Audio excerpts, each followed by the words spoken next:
ਤੁਹਾਡੇ ਨਾਲ ਜੀ ਬੜੀ ਇੱਕ ਅਫਸੋਸਨਾਕ ਖਬਰ ਸ਼ੇਅਰ ਕਰ ਰਹੇ ਹਾਂ ਬਲਕਿ ਅਮਰੀਕਨ ਹਿਸਟਰੀ ਦੇ ਵਿੱਚ ਇਹ ਪਹਿਲੀ ਦਫਾ ਹੋਇਆ ਹੈ ਕਿ ਲੋਕਾਂ ਨੇ ਕੈਪੀਟਲ ਬਿਲਡਿੰਗ ਦੇ ਉੱਤੇ ਕਬਜ਼ਾ ਕੀਤਾ ਹੋਇਆ ਔਰ ਕੁਝ ਦੇਰ ਪਹਿਲੇ ਇੱਥੇ ਸੈਨੇਟ ਦਾ ਇਜਲਾਸ ਜਾਰੀ ਸੀ। ਉਸ ਇਜਲਾਸ ਦੇ ਵਿੱਚ ਜਿਹੜਾ ਵਿਨਿੰਗ ਕੈਂਡੀਡੇਟ ਹੈ ਜੋ ਬਾਈਡਨ ਉਹਦੀ ਡੈਕਲੇਰੇਸ਼ਨ ਹੋਣੀ ਸੀ। ਸਿਰਫ ਵੋਟਾਂ ਦਾ ਇੱਕ ਫਾਰਮਲ ਪ੍ਰੋਸੀਜਰ ਸੀ ਜਿਹੜਾ ਕਰਨਾ ਸੀ, ਲੇਕਿਨ ਇਨ ਦਾ ਮੀਨ ਟਾਈਮ ਇਹ ਤੁਹਾਡੇ ਸਾਹਮਣੇ ਜਿਹੜੀਆਂ ਅੱਖਾਂ ਦੇ ਲੋਕ ਨੇ ਇਹਨਾਂ ਨੇ 4-5 ਹੀ ਪੁਲਿਸ ਵਾਲੇ ਉੱਥੇ ਬੰਦੇ ਖਲੋਤੇ ਸਨ ਤੇ ਉਹਨਾਂ ਨੇ ਪਿੱਛਾ ਕਰਕੇ ਤੇ ਕੈਪੀਟਲ ਬਿਲਡਿੰਗ ਦੇ ਉੱਤੇ ਕਬਜ਼ਾ ਕਰ ਲਿਆ ਔਰ ਲੋਕ ਈਵਨ ਕਿ ਸੈਨੇਟ ਦਾ ਜਿਹੜਾ ਚੈਂਬਰ ਸੀ ਉਹਦੇ ਵਿੱਚ ਵੀ ਦਾਖਲ ਹੋ ਗਏ ਨੇ ਤੇ ਉੱਥੋਂ ਸੈਨੇਟਰਸ ਨੂੰ ਔਰ ਵਾਈਸ ਪ੍ਰੈਜ਼ੀਡੈਂਟ ਨੂੰ ਜਿਹੜਾ ਉਹ ਕਿਸੇ ਮਹਿਫੂਜ਼ ਮਕਾਮ ਤੱਕ ਪਹੁੰਚਾ ਦਿੱਤਾ ਗਿਆ ਹੈ।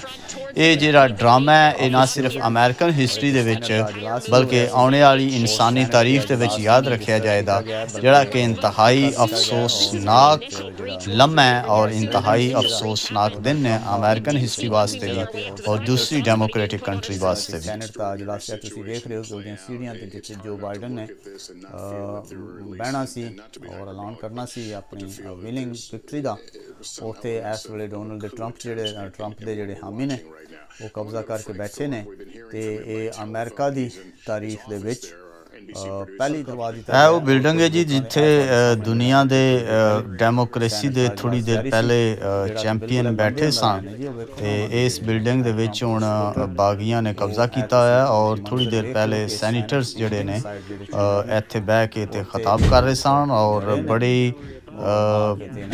ਜਿਹੜਾ ਅਮਰੀਕਾ ਦਾ ਇਲੈਕਸ਼ਨ ਉਹਦੇ ਵਿੱਚ ਡੈਕਲੇਰੇਸ਼ਨ ਦੇਣੀ ਸੀ ਉਹਨਾਂ, ਲੇਕਿਨ ਇੰਤਹਾਈ ਅਫਸੋਸ ਦੇ ਨਾਲ ਇਹ ਸਨ ਮੰਜ਼ਰ ਜਿਹੜੇ ਨੇ ਇਹ ਵੇਖਣੇ ਵੀ ਪੈ ਰਹੇ ਨੇ ਔਰ ਤੁਹਾਡੇ ਨਾਲ ਸ਼ੇਅਰ ਵੀ ਕਰਨੇ ਪੈ ਰਹੇ ਨੇ ਕਿ ਇਹ ਦੁਨੀਆ ਦੀ ਤਾਰੀਖ ਦੇ ਵਿੱਚ ਬਲਕਿ ਅਮਰੀਕਨ ਤਾਰੀਖ ਦੇ ਵਿੱਚ ਛੱਡ ਕੇ ਦੁਨੀਆ ਦੀ ਤਾਰੀਖ ਦੇ ਵਿੱਚ ਵੀ ਇਸ ਤਰ੍ਹਾਂ ਦਾ ਵਕੂਆ ਸ਼ਾਇਦ ਹੀ ਵੇਖਣ ਨੂੰ ਮਿਲਿਆ ਹੋਵੇ।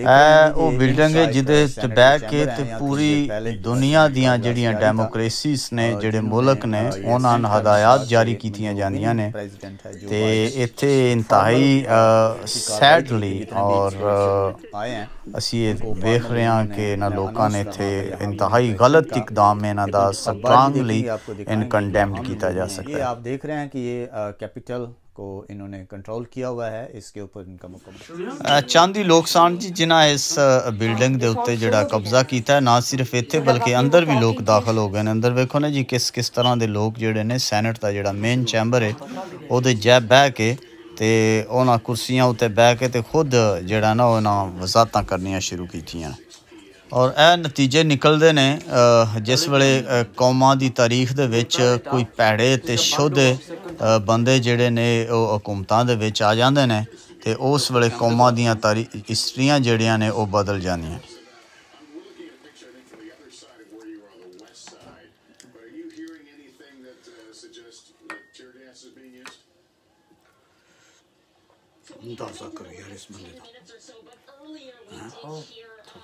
एक्सेप्ट भी नहीं कर सकता लूज हो रहा है।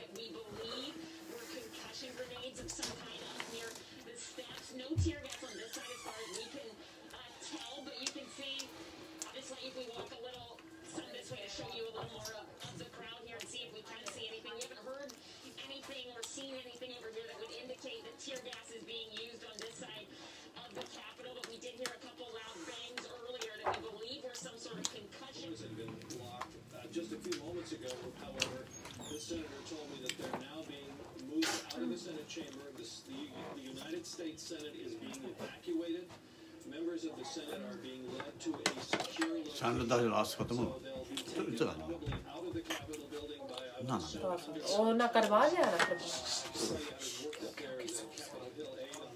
and Senate sides. There's tunnels all over the place that lead to all the various office buildings on the hill, so it's possible to evacuate the Senate without taking them outside, and that's what's being done now. So this protest is now evacuating the United States Senate.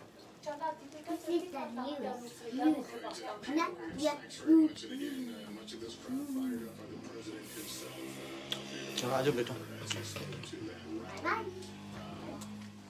Outside the White House, the president is now tweeting. है जी ये अपना Donald J Trump का tweet है, ये मेरा ख्याल है आखिरी ट्वीट होगा एज ए ट्रंप प्रेजिडेंट ते जिहड़ा इंतहाई अफसोस से नाल किया जा रहा है कि इसने कौमां दी तारीख न अमेरिका दी हिस्ट्री न बड़ा दागदार कर दिता। ये भी वक्त आना सी कि जदों इस बिल्डिंग दे उत्ते कोई परिंदा भी पर नहीं सी मार सकता, निहत्थे ते चढ़त्थे लोगों ने वड़ के ते इस बिल्डिंग दे उत्ते कब्जा कर लिया और मौजूदा जिहड़ी गवर्नमेंट है और जिहड़ी एग्जैक्टिव है वो चुप करके खामोशी दे नाल तमाशा वेख रहे ने, बल्कि खामोश तमाशाई बने हुए ने। ते ट्रंप दे जिहड़े ने वर्कर वो इत्थे दमादम मस्त कलंदर पे खेडदे ने, इस तरह जिवें इन्हां दे अपने प्यो दादे दी जगह सी ते जिहदे ते आके बड़े आराम दे नाल कब्जा करके बह गए ने। ਉਹਦੇ ਅੰਦਰ ਇਹ ਸ਼ੱਕ ਹੋਵੇਗਾ ਕਿ ਇਲੈਕਸ਼ਨ ਇਸ ਤਰੀਕੇ ਦੇ ਹੱਥ ਕੰਡਿਆਂ ਦੇ ਨਾਲ ਇਹਦਾ ਰਿਜ਼ਲਟ ਜਿਹੜਾ ਉਹ ਤਬਦੀਲ ਕਰਵਾ ਲਵੇਗਾ, ਲੇਕਿਨ ਇਹ ਨਾਮੁਮਕਿਨ। ਇਹ ਮਨਾਜ਼ਰ ਨੇ ਜੀ ਤੁਹਾਡੇ ਸਾਹਮਣੇ ਜਿਹਦੇ ਤੇ ਲੋਕਾਂ ਨੇ ਕੈਪੀਟਲ ਤੇ ਕਬਜ਼ਾ ਕੀਤਾ ਹੋਇਆ, ਕੈਪੀਟਲ ਅੰਡਰ ਅਟੈਕ ਹੈ ਤੇ ਹੁਣ ਪਤਾ ਨਹੀਂ ਵੇਖਦੇ ਆ ਕਿ ਕੀ ਇੱਥੇ ਦੀ ਜਿਹੜੀ ਮੌਜੂਦਾ ਪੁਲਿਸ ਹੈ ਉਹ ਕਿਸ ਤਰ੍ਹਾਂ ਇਹਨੂੰ ਵੇਕੈਂਟ ਕਰਵਾਉਂਦੀ ਹੈ। अगर वेखो ना सैनट दे जिहड़ा मेन चैंबर है ਉਹਦੇ ਵਿੱਚ ਵੀ ਲੋਕ ਦੰਦਨਾਦੇ ਹੋਏ ਫਿਰ ਰਹੇ ਨੇ। ਇਹ ਕੁਝ ਲਾ ਇਨਫੋਰਸਮੈਂਟ ਏਜੰਸੀ ਦੇ ਬੰਦੇ ਪੁਲਿਸ ਵਾਲੇ ਅੰਦਰ ਵੜ ਰਹੇ ਨੇ। ਇੱਥੇ ਰਿਪੋਰਟ ਇਹ ਵੇ ਕਿ ਇੱਕ ਬੰਦੇ ਦੇ ਕੋਲ ਕੁਝ ਐਸੀ ਚੀਜ਼ ਸੀ ਜਿਹਨਾਂ ਇਹਨਾਂ ਪੁਲਿਸ ਵਾਲਿਆਂ ਨੇ ਸ਼ੂਟ ਕੀਤਾ। ਹੁਣ ਪਤਾ ਨਹੀਂ ਉਹਦੀ ਸੂਰਤ ਹਾਲ ਕੈਸੀ ਹੈ, ਲੇਕਿਨ ਇੱਕ ਬੰਦਾ ਸੀਰੀਅਸਲੀ ਇੰਜਰਡ ਹੈ ਔਰ ਹੋਰ ਵੀ ਕੁਝ ਲੋਕ ਜਿਹੜੇ ਨੇ ਇਸ ਮਜਮੇ ਦੇ ਵਿੱਚ ਇੰਜਰਡ ਹੋਏ ਨੇ। तो साड़ी दुआ है जी अमेरिकन अवाम और ये महफूज रहन, पूरी दुनिया की डेमोक्रेसी जी महफूज रहे। असी तो डेमोक्रेसी के नाल हाँ, लेकिन ये जी सूरत हाल और जोड़े मनाजर वेखण चाह रहे हैं ये इंतहाई ख़तरनाक ने और किसी गलत चीज़ की तरफ जोड़ा वो इशारा करते हैं। तुसी वेखोगे क्या लोग ने सैनट चैंबर्स ने जनाबे वाला बड़े आराम दे नाल बंदे जोड़े ने इत्थों दाखिल हो रहे हैं सैनट चैंबर्स च। तो उतों फिर सैनीटर्स ने और जोड़ा वाइस प्रेजिडेंट सी उन्होंने लॉ इनफोर्समेंट एजेंसियां ने किसी खुफिया मकाम पर जोड़ा मुंतकिल कर दिया और अपनी शिकस्त ने तस्लीम ना करने का बहाना मुख्तलिफ तरीके ने बनाया। अदालतों में भी गया, अदालतों ने भी वह मौकफ जोड़ा मुस्तरद खलल पैदा कर दिता। तो ये बिल्कुल वह प्री प्लान जी सूरत हाल सी।